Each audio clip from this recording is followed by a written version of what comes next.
রোমাঞ্চকর ম্যাচের 40 ওভার শেষও ফল বেরোয়নি। শ্রীলঙ্কা ভারতের ম্যাচ তখন সুপার ওভারে। প্রথম উইকেটে খুইয়ে অল আউটের সংখ্যায় লঙ্কানরা। ঠিক তখনই ঘটল একটা ঘটনা। আর্শদীপ সিংয়ের বলে ব্যাট চালাতে গিয়ে ব্যাটে বলে হয়নি দানুশ সানাকার। রান নিতে গিয়ে অর্ধেক পিচ কভার করেই ফেলেছেন।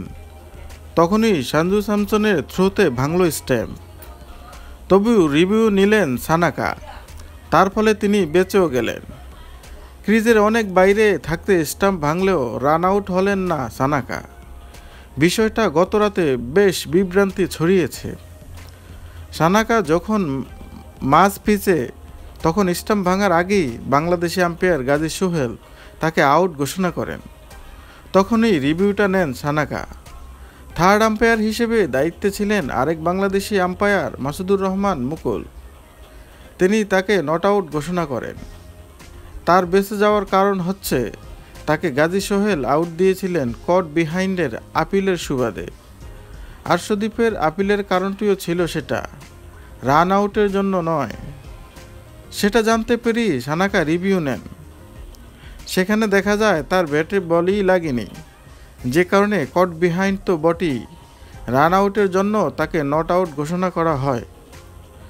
মাঠের আম্পায়ারের আউট দেওয়ার টাইমিংয়ের কারণেই বিভ্রান্তি সৃষ্টি হয়। এমসিসির আইনে বলেছে যখন ডিসমিসাল হবে তখনই বলটা ডেড হয়ে যাবে। গতকালকের ঘটনা কট বিহাইন্ডের আপিল করেন আর্শদীপ। তার মানে স্যামসন সানাকাকে রান আউট করার আগেই বলটা ডেড হয়ে গিয়েছে।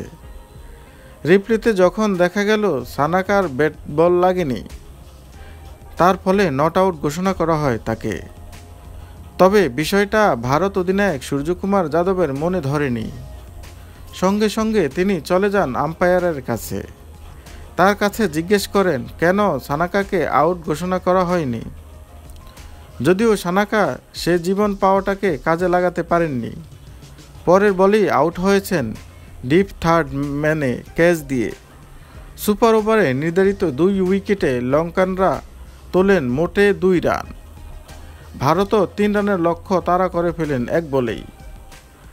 তো প্রিয় বন্ধুরা, খেলাধুলা বিষয়ক সকল তথ্য পেতে এফএস স্পোর্টস নামের যে ফেসবুক পেজটি রয়েছে অবশ্যই ফলো দিয়ে রাখবেন, এবং এফএস স্পোর্টস নামের একটি ইউটিউব চ্যানেল রয়েছে, সেখানে গিয়ে আপনারা সাবস্ক্রাইব এবং বেল আইকনটি অন করে দিতে পারেন। আজকে এই পর্যন্ত, সবাই ভালো থাকবেন, সুস্থ থাকবেন।